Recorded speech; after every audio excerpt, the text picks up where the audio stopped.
The Balloon Fairies. I'm at a party and there are like 20 balloons hanging around on the ceiling. Now, it's supposed to be a party, right? But everyone's just munching, sipping, and no one's paying these poor balloons any mind. So, what do? I snatch one, tie it to my hair, and go full on crazy. I strut up to people saying, "Hey, I started this whole balloon fairy thing, you know?" I even threw in some random stuff like, "Balloon fairies, make our business fly high," or whatever. Most folks were like, "Nah, not for me." Some said, "Maybe after a few drinks." One even said it clashed with their outfit. But hey, I didn't give up. Finally, one brave soul joined in. And guess what? Once people saw more balloon-haired partygoers, they hopped on board too. No one wanted to be the odd one out. Within like 15 minutes, poof, all the balloons vanished from the ceiling, now part of the Balloon Fairy squad.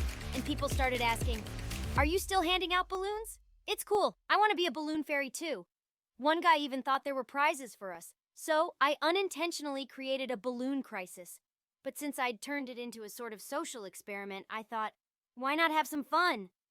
I sold one of my 2 balloons for $1 just to test if people would really pay for it. I looked around and everyone was rocking balloons. On their hair, clothes, backpacks, everywhere on their bodies. What the heck have I just done?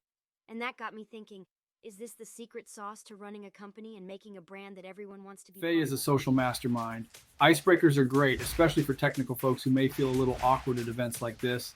It may shock you, but I'm an introvert and left to my own devices. I'm that shy guy sipping a glass of wine in the corner. But not that Friday night. I was a balloon fairy. As soon as I met Faye, she recruited me and I was on board.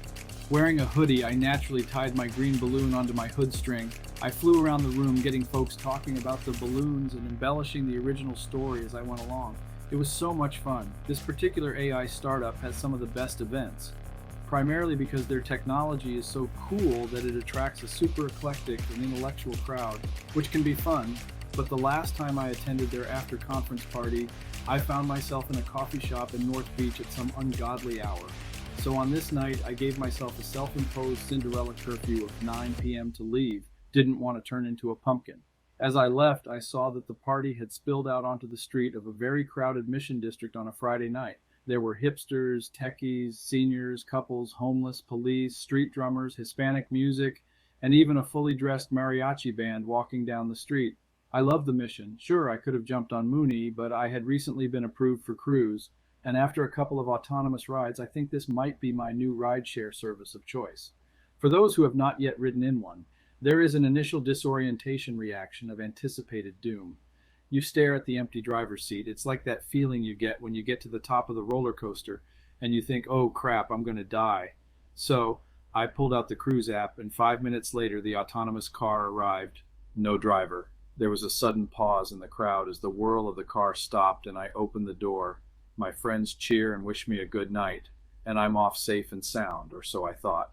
As my cruise makes its way through the heart of the Mission District, where the people are sauntering across the intersection, face glued to their cell phone as San Franciscans do when the light turns yellow. Go, go, go. Cruise. Use case number 2323, making the light on a left.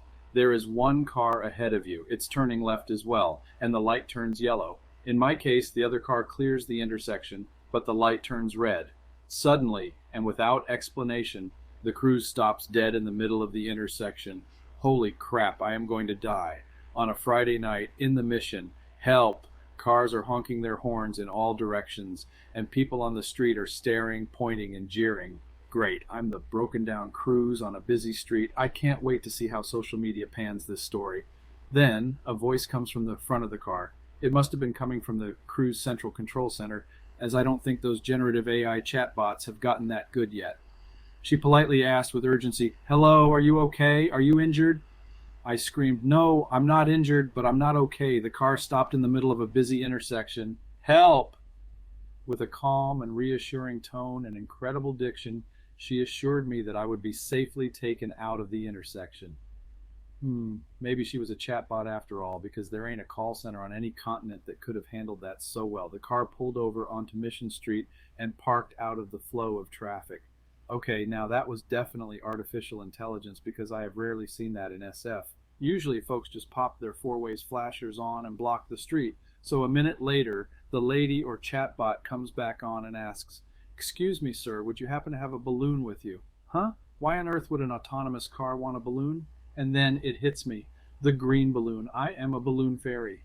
I glance down at my hoodie and the balloon string is still attached, but the balloon is outside the door, messing up their sensors.